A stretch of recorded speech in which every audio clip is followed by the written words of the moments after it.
Hello everyone, अभी हम बैठे हैं, अभी हमारे साथ हैं स्टार्टअप उड़ीसा से मिस्टर रश्मि रंजन साहू। आइए उनसे बात करते हैं and let's know more about कि क्या क्या हैं initiatives and programme startup Orissa के। आगे ये लोग क्या प्लान कर रहे हैं to strengthen and empower the startups. Let's know more from him.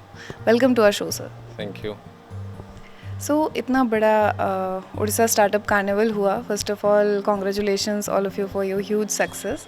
आप लोगों ने इतने मेंटर्स, स्टार्टअप इन्वेस्टर्स एंड सबको इनवाइट करा and all share the same space and everyone is so much happy. तो आप इसको कैसे देखते हैं? सो स्टार्टअप उड़ीसा स्टार्टअप कार्निवल ये एक थॉट था कि कैसे हम बाहर से मेंटर्स को पूल करें, यहाँ पे उड़ीसा में लाएं। Because in 6 years I have seen कि यहाँ के जो स्टार्टअप्स हैं उनको थोड़ा सा मैच्योरिटी में लाने के लिए उस तरह की एक्सपोजर देना बहुत ज़रूरी है। इसलिए ये इन्वेस्टर्स एंड मेंटर्स जो कि एक स्टार्टअप जर्नी में बहुत इंपॉर्टेंट रोल प्ले करते हैं, तो उनके साथ कैसे हम भिड़ाएँ। तो ये 10 दिन का जो प्लान था और 2 days एक्स्ट्रा जो फिनाले का हुआ, सो टोटल आप कह सकते हो कि 12 दिन का प्रोग्राम। तो 12 दिन के प्रोग्राम में उन लोगों को हमने पूरा एंगेज रखा। So out of more than 200 startups have applied for it. उनमें से हमने कुछ फ़िल्टर करने के बाद उनको एक एक करके एंगेज करवाया। तो मेंटरिंग सेशन भी हुआ। तो स्टार्टअप को ये मिला कि हाँ, मैं अपने बिजनेस में क्या डेवलप कर सकता हूँ, क्या क्या चेंजेस ला सकता हूँ। इन्वेस्टर्स के साथ जब उनके साथ कनेक्ट किया तो उनको थोड़ा सा समझ में आया कि कौन से लेवल पे मेरी स्टार्टअप अभी है, और अगर मैं पैसे उठाऊँ ना उठाऊँ, और उठाने के लिए क्या क्या मेरे होने चाहिए बिजनेस में, वो सारी चीज़ें उनको थोड़ी सी क्लैरिटी मिल गई। इसीलिए मुझे लगता है कि somehow we have done a good job and startups भी इसीलिए अप्रिशिएट कर रहे हैं। ये जितने भी इन्वेस्टर्स आए थे, more than 10 investors were there, so वो भी स्टार्टअप इकोसिस्टम को बहुत अप्रिशिएट कर रहे हैं। एंड होपफुली आगे भी हम उनके साथ कनेक्टेड रहेंगे। और उड़ीसा स्टार्टअप कार्निवल अभी ऐसे ख़त्म नहीं हो रहा है। So we are also coming up with the second version of Orissa startup carnival in 2023, जो कि और बड़ा होगा एंड और हैपनिंग करेंगे उसको। जिस तरीके का ये प्रोग्राम हुआ and as you already mentioned कि अगले साल और बड़े स्केल पे करेंगे, एंड इस साल जिन स्टार्टअप को चूज़ किया गया, जिनका एक्सपीरियंस अच्छा रहा, वो उनको हम और बड़ा और सक्सेसफुल देखेंगे अगले कार्निवल में। सो मीनवाइल अभी आगे कौन कौन से इनिशिएटिव्स एंड प्रोग्राम्स या प्लान्स हैं स्टार्टअप उड़ीसा के? तो अभी ये उड़ीसा स्टार्टअप कार्निवल में जितने भी शॉर्टलिस्ट स्टार्टअप है, हम उनको छोड़ नहीं रहे हैं। उनके साथ कुछ और फॉलोअप इवेंट्स भी करेंगे। जैसे कि in 2021 we have done fund stock event. उसमें हमने 25 इन्वेस्टर्स के साथ 200 स्टार्टअप्स को कनेक्ट किया था। तो उसका भी एक 2.0 आ रहा है। सो अगस्त हम उसको लॉन्च करेंगे, और उसमें it will be a physical event. और अगेन 25 और 20 to 25 investors will be coming all across the country. And जितने भी स्टार्टअप्स होंगे उनके साथ यहाँ पे वो हम एक फिजिकल इवेंट है, और उसके साथ एक हम पूरी कोणार्क बीच पे एक नेटवर्किंग इवेंट भी प्लान कर रहे हैं, जिसमें हम ट्राई करेंगे कि और कुछ स्टार्टअप्स जो कि अच्छा परफॉर्म कर रहे हैं हमारे स्टेट में, वो उनके साथ कनेक्ट हो और कुछ इन्वेस्टमेंट भी रेज करें, जिसको हम एक सक्सेसफुल स्टोरी के हिसाब से दिखा सकते हैं। ये हो गया आपकी इन्वेस्टमेंट की लाइन पर। हम स्टूडेंट लेवल इनोवेशन के ऊपर भी काम कर रहे हैं, एंड स्टार्टअप उड़ीसा यात्रा भी हम आगे प्लान कर रहे हैं, और बहुत जल्दी आपको सुनने को मिलेगा कि कब हम उसको करेंगे। तो स्टूडेंट लेवल, इन्वेस्टमेंट लेवल, फिर हम एक वुमेन एंटरप्रेन्योरशिप के ऊपर समिट भी हम बहुत जल्दी लाने वाले हैं इसी साल। और एक है ग्रास रूट लेवल इनोवेशन के ऊपर हम एक चैलेंज प्रोग्राम रन कर रहे हैं वेस्टर्न उड़ीसा में। उसके ऊपर भी हम ये ट्राई कर रहे हैं कि रूरल एरिया कहीं बिछड़ ना जाए, खाली भुवनेश्वर में ही स्टार्टअप्स का काम चल रहा है, वो लोग ऐसा कुछ फील ना करें। स्टार्टअप उड़ीसा को भी पहुंचाना है हर कॉर्नर में हमारे राज्य में। तो वो एक हमारा इनिशिएटिव है। ये सारे बड़े इवेंट को छोड़ के भी ये मेक इन ओडिशा कॉन्क्लेव आपने सुना होगा, वो दिसंबर में हो रहा है। तो उस टाइम जितने भी स्टार्टअप्स को फ़िल्टर हो रहे हैं, जितने भी हमारी कनेक्शन बिल्डअप हो रहे हैं, जितने भी इन्वेस्टर्स आ रहे हैं जो कि इंटरेस्टेड हैं हमारे स्टार्टअप्स में इन्वेस्ट करने के लिए, मेंटर्स जो हमारे साथ कनेक्टेड हो रहे हैं, उन लोगों को हम बुलाएंगे मेक इन ओडिशा कॉन्क्लेव में। हमारे स्टार्टअप्स वहाँ पे प्रोडक्ट्स शोकेस करेंगे, और जितना भी पूरा इकोसिस्टम एनाबलर्स जितने हैं वो उनके साथ कनेक्टेड हो। So these are the platforms what we have planned now. और ऐसे रेगुलर इवेंट में तो हम करते रहते हैं, मेंटर कनेक्ट्स होता है, इन्वेस्टर कनेक्ट प्रोग्राम्स करते हैं, बूट कैंप्स करते हैं, प्रोडक्ट शोकेस, डेमो डेज, ये सारी चीज़ें हमारी पाइपलाइन में ही है। एंड हम ये कोशिश कर रहे हैं कि स्टार्टअप उड़ीसा को ऐसे ही कंटिन्यूस बेसिस पे हैपनिंग करते रहें और कुछ प्रोग्रेस भी शो करें। सो उड़ीसा गवर्नमेंट जो इनिशिएटिव लिया है स्टार्टअप उड़ीसा पॉलिसी ला के स्टार्टअप उड़ीसा को एक सेपरेट एंटिटी के हिसाब से फॉर्म करके उसको हम कामयाब बनाएं। इन्वेस्टर्स को पूल करने के लिए, इन्वेस्टर्स को ड्राइव करने के लिए आप लोग व्हाट आर योर प्लान्स कि हमारे उड़ीसा में बाहर से, हर जगह से, throughout the nation, across the globe बहुत सारे इन्वेस्टर्स आए, so how are you taking? Actually investors are very tricky people.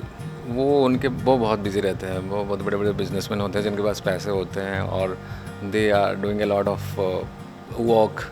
तो वो तभी आते हैं एक जगह पर फिजिकली जब आप उनको उसी हिसाब से कुछ दिखा सको या फिर प्रोजेक्ट करवा सको। तो उनको बुलाने से पहले हम ये क्या कोशिश कर रहे हैं कि हमारे स्टार्टअप्स को कितना क्यूरेट कर सकें, कितना उनके एलिजिबल बना सकें, जो कि एक इन्वेस्टर ढूंढ रहा है, उस हिसाब से हम उनको पहुंचा सकें। फिर हम वर्चुअली उनके साथ डेमो डेज करते हैं, जो क्यूरेटेड स्टार्टअप्स हो गए उनके साथ पिचिंग करवाते हैं। अगर उस इन्वेस्टर्स को थोड़ा सा इंटरेस्ट शो लगा कि हाँ यार यहाँ पे अच्छे स्टार्टअप्स हैं तो हमें एक बार जाना चाहिए, फिर हम उनको बुलाते हैं कि फिजिकली आप आओ।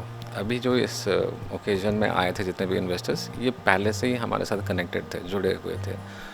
तो तभी वो जानते हैं कि ओडिशा स्टार्टअप इकोसिस्टम क्या कर रहा है, किस हिसाब से ग्रो कर रहा है। अभी जैसे आपको पता होगा कि Odisha has been recognised as the top performer. So अभी पूरे ये इंडिया में चल रही है चर्चा कि ओडिशा ग्रो कर रहा है स्टार्टअप इकोसिस्टम के साथ, तो हर किसी का ध्यान है अभी ओडिशा की तरफ। तो जो कि हमारे लिए एक पॉजिटिव पॉइंट है कि इन्वेस्टर्स को बुला सकें। और इन्वेस्टर तभी आएंगे जब हम अपने स्टार्टअप्स को उस हिसाब से बना पाएँ कि हाँ आप यहाँ पे इन्वेस्ट कर सकते हो। तो ये है हमारी स्ट्रैटेजी इन्वेस्टर्स को बुलाने के लिए। एंड ऑल्सो सबसे बड़ी चीज़ होती है रैपो बिल्डिंग, उनके साथ कैसे हम अपना रिलेशनशिप रखते हैं। ऐसा ना हो कि आज इवेंट ख़त्म हुआ और हम उनको भूल जाएं। सो वो चीज़ें हमको करनी पड़ेगी as an enabler of this ecosystem. Definitely. And ecosystem में तो बहुत सारी चीज़ें, बहुत सारे स्टेक होल्डर्स आ जाते हैं। So how do you see the incubators, उनको स्ट्रेंथन, उनको एम्पावर करने के लिए आप लोग क्या मेजर्स ले रहे हैं?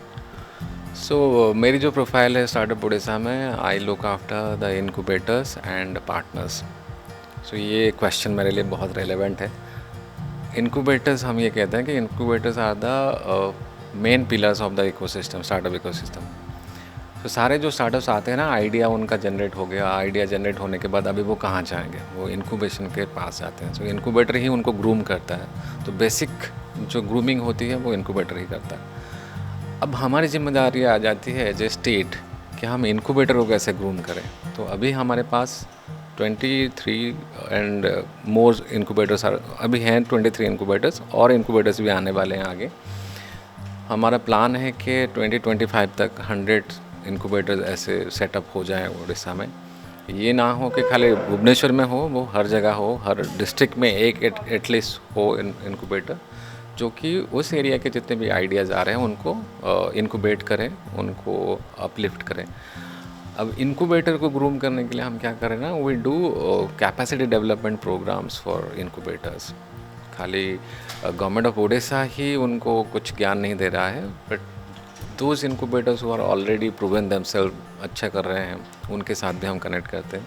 कभी कभी हम उनको एक्सपोजर विजिट में भी लेके जाते हैं। आप चलिए हमारे साथ वहाँ पे जाके देखिए इकोसिस्टम कैसे काम कर रहा है, उनके स्टार्टअप्स कैसे काम कर रहे हैं, उनके पार्टनरशिप कौन कौन के साथ हैं। तो आप भी उस चीज़ को एनकरेज करो। तो उनको ट्रेनिंग प्रोग्राम्स भी हम करवाते हैं। और नए इनक्यूबेटर्स कैसे आएंगे उसके लिए भी हम आउटरीच करते हैं, एजुकेशनल इंस्टीट्यूशंस, R&D सेंटर्स, जहाँ पे कुछ पोटेंशियल मैन पावर होगा, कुछ इंडस्ट्री कनेक्शन होगा, एंड लाइक अच्छे अच्छे स्टूडेंट्स होंगे। तो उनको हम एनकरेज करते हैं कि आप यहाँ पे इनक्यूबेटर सेटअप करो और इस इकोसिस्टम को और स्ट्रेंथन करने में हमें हेल्प करो। ये है हमारी स्ट्रैटेजी इनक्यूबेशन को डेवलप करने के लिए। और आगे हम प्लान कर रहे हैं कि 100 इनक्यूबेटर को कैसे फंक्शनल करें। ऐसा नहीं है खाली नंबर ही बढ़ाते जाएंगे, बट अच्छे इनक्यूबेटर्स कैसे परफॉर्म हो। जैसे आज आपने देखा ही है ओडिशा स्टार्टअप कार्निवल में सबसे ज़्यादा जो योगदान था वो AIC नालंदा का था, जिन्होंने बहुत अच्छे से इसको निभाया है। और हम चाहते हैं कि सारे इनक्यूबेटर इस तरह से हमारे साथ जुड़े, और हम हर तरह से कोशिश करेंगे उनको सपोर्ट करने के लिए। डेफिनेटली। एंड जिस तरीके से ये कार्निवल हुआ है एंड इतना सक्सेसफुल हुआ है, जैसे मैं बोलूँगी, सो सब एक्सपीरियंस कर रहे हैं कि बहुत सक्सेसफुल कार्निवल था। तो how do you, what is the take away for the startups as for you? Okay, so carnival का सक्सेस हम तब बोल सकते हैं जब स्टार्टअप्स को लगे कि हमारे लिए ये प्रोग्राम था, अभी हमें कुछ फीडबैक मिला है, हमें कुछ इनपुट्स मिला है जो कि हमें आगे जाने के लिए हेल्प करेगा। एंड ऑल्सो इन्वेस्टर्स को भी हमने कनेक्ट करवाया। अगर यहाँ से कुछ सक्सेस स्टोरीज मतलब कुछ इन्वेस्टमेंट्स रेज कर रहे हैं कोई स्टार्टअप्स, तब जाके हमें लगेगा कि ये इवेंट सक्सेसफुल हुआ। फिर भी हम ये नहीं कह सकते कि ये सक्सेसफुल नहीं हुआ, क्योंकि जितना भी कनेक्शन बिल्डअप हुआ है, जितनी भी नेटवर्किंग बिल्डअप हुई है, ये सब के लिए मैं कह रहा हूँ। स्टार्टअप्स के लिए कह रहा हूँ, इनक्यूबेटर्स के लिए कह रहा हूँ, इकोसिस्टम एनाबलर जितने भी है सब के लिए कह रहा हूँ। तो सबका कुछ ना कुछ तो बना है यहाँ पे। तो इसीलिए मैं कह सकता हूँ कि हाँ, ये एक सक्सेसफुल है समहाउ। और भी सक्सेसफुल हम फील करेंगे जब हमें कुछ मिलेगा रिजल्ट सुनने के लिए कि हाँ, जो इन्वेस्टर्स आए थे वो अपना पैसा कुछ डाल रहे हैं किस स्टार्टअप्स पे। एंड बस यही है। Let's hope for the best कि जो इन्वेस्टर्स आए थे, जैसे कि हमें भी सुनने के लिए मिल रहा था, they are interested in few of the startups, so they have appreciated. जिन स्टार्टअप्स को मे बी फंडिंग नहीं मिले, आई वुड से कि उनको गाइडेंस मिला है, because they have talk to lot many mentors and industry leaders and they now know कि investor क्या देखता है। It is not the idea, it is more कि आप कितना रेवेन्यू बना रहे हैं, कैसे एग्जीक्यूट करते हैं, those are the important things. तो thank you for your time sir, and let's wish lot of success to all the startups here. Thank you very much. Thank you so much.